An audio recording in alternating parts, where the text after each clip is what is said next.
Hello one and one. இன்னைக்கு நம்ம பார்க்க போறது 2026ல தமிழ் லாங்குவேஜ்ல ரிலீஸ் ஆன மூவி தான் ஜனநாயகன். இந்த மூவி தான் இன்னைக்கு எப்படி இருக்குன்னு பார்க்க போறோம். தளபதி விஜய் அவர்களோட சினிமா பயணத்தோட கடைசி படமாவும், தமிழக முதல்வரான ஜோசப் விஜய் அவர்களோட அரசியல் பயணத்துக்கு அப்புறம் வந்த படமாவும், வினோத் இயக்கத்துல ரொம்ப பெரிய எதிர்பார்ப்புக்கு மத்தியில வெளியாகி இருக்க இந்த படம் தான் ஜனநாயகன். தெலுங்குல வெளியான பகவத் கேசரி படத்தோட அதிகாரப்பூர்வ ரீமேக்கா இருக்குது. அதே சமயம் தமிழ் ரசிகர்களுக்கு ஏத்த மாரியும், விஜய் அரசியல் வருகைக்கு ஏத்த மாரியும் இந்த படம் வடிவமைக்கப்பட்டிருக்கு. நேர்மையான முன்னாள் போலீஸ் ஆபீசரா இருக்கிற விஜய் அவர்கள் சூழ்நிலை காரணமா தன்னோட பொறுப்புல வளர்ற இளம் பெண்ணான மமிதா பைஜு ராணுவத்துல சேர்க்கணும்னு ஒரு லட்சியத்தோட அந்த பொண்ணை வளர்க்கிறாரு. ஒரு சாதாரண பெண்ணா ரொம்ப பயந்த சுபாவம் கொண்ட மமிதா பைஜு எப்படியாவது ராணுவத்துல சேர்க்கணும்னு ஒரு முயற்சியில இருக்காரு. அதுக்கு குறுக்கிடுற சமூக பிரச்சனைகள் ஆரம்ப கதையா இருக்குது. இந்த பயணத்துல இதுக்கு முன்னாடி இருந்த காலகட்டத்துல தனக்கு பல துரோகங்களையும் அநீதிகளையும் செஞ்ச அரசியல் பின்பலம் கொண்ட வில்லன் பாபி தியோல விஜய் எதிர்க்க ஆரம்பிக்கிறாரு. இது ஒரு சாதாரண பழி வாங்குற மாதிரி இல்லாம ரெண்டு கருத்துக்கிடையான மோதலா மாறுது. முன்னாள் போலீஸ் அதிகாரியா இருக்க விஜய் அவர்கள் தன்னோட தனிப்பட்ட கடமையை தாண்டி ஒடுக்கப்பட்ட மக்களோட குரலா மாறணும்னு ஆரம்பிக்கிறாரு. இந்த கார்ப்பரேட் அண்ட் அரசியல் சக்திகளை எப்படி ஒத்த ஆளா சட்டப்படியாவும் அதே சமயம் ஆக்ஷன் மாஸ் சண்டை மூலமாவும் எப்படி வீழ்த்துறாரு அப்படிங்கறதான் இந்த படம் பயணமாகுது.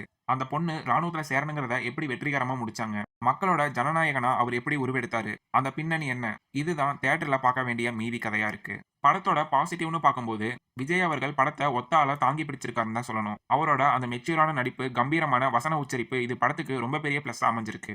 அதே சமயம் அரசியல் குறியீடுகள் கொண்ட மாஸ் காட்சிகள் தியேட்டர்ல ரசிகர்களோட மத்தியில ரொம்ப பெரிய வரவேற்பை பெற்றிருக்கு. மமிதா பைஜு ரொம்ப சென்சிபிளான சீன்ஸ்லாம் அவங்க கரெக்டா நடிச்சு கொடுத்திருக்காங்க.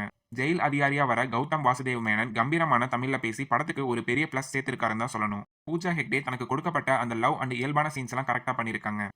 வினோத் தெலுங்குல வந்த அந்த பகவத் கேசரியா அடிப்படையா கொண்டு விஜய் அவர்களோட தற்போதைய அரசியல் அண்ட் ஆடியன்ஸ்க்கு ஏத்த மாதிரி கரெக்டா மாஸ் அண்ட் கிளாஸ் சீன்ஸ்லாம் வச்சு ரொம்ப நேர்த்தியா பண்ணிருக்காரு. அனிருத் அவர்களோட பேக்ரவுண்ட் மியூசிக் அண்ட் பிஜிஎம் படத்துக்கு இன்னொரு பில்லர் தான் சொல்லணும். தளபதி கச்சேரி, ராவணம் அவண்டா இந்த பாடல்லாம் ரசிகர்கள் மத்தியில ரொம்ப பெரிய வரவேற்பை பெற்று இருந்துச்சு.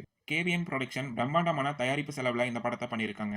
ரொம்ப குவாலிட்டியான விஷுவல் எஃபெக்ட்ஸ் எல்லாம் பண்ணிருக்காங்க. படத்தோட நெகட்டிவ்னு பார்க்கும்போது செகண்ட் ஹாஃப்ல வர சில சீன்ஸ் வசனங்களும் பழிவாங்கறதும் அந்த சீன்ஸை ரொம்ப ஸ்லோவா கொண்டு போற மாதிரி ஃபீல் ஆகுது. பாபி தியோல் மாதிரி இருக்க திறமையான ஆக்டருக்கு இன்னும் கொஞ்சம் ஸ்ட்ராங்கான வில்லன் போர்ஷன் கொடுத்திருக்கலாம். சில இடங்கள்ல அவரோட கேரக்டர் ரொம்ப மேலோட்டமா இருக்க மாதிரி எனக்கு ஃபீல் ஆச்சு.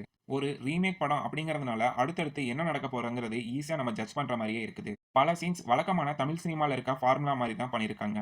ஆக்ஷன் சீன்ஸ்லாம் லாஜிக் இல்லாத மாதிரி அதிகமா இருந்துச்சு. படத்தோட கிளைமேக்ஸ் அதிரடி ஆக்ஷன் அண்ட் சென்சிபிளான ஒரு சமூக செய்தியோட முடிச்சிருக்காங்க. குறிப்பா படத்தோட கடைசி 15ல இருந்து 20 நிமிஷம் விஜயோட திரையுலக சாதனையும் அவரோட பயணத்தையும் அப்ரிஷியேட் பண்ற விதத்துல ஒரு நெகிழ்வான ஹார்ட் ஃபில்ட் ட்ரிபியூட் கொடுத்திருந்தாங்க. இது அவரோட ரசிகர்களை கண்கலங்க வச்ச தருணமா இருந்துச்சு. அண்ட் இந்த படத்தோட ரன் டைம் 3 hours 3 minutes கிட்ட இருக்கு.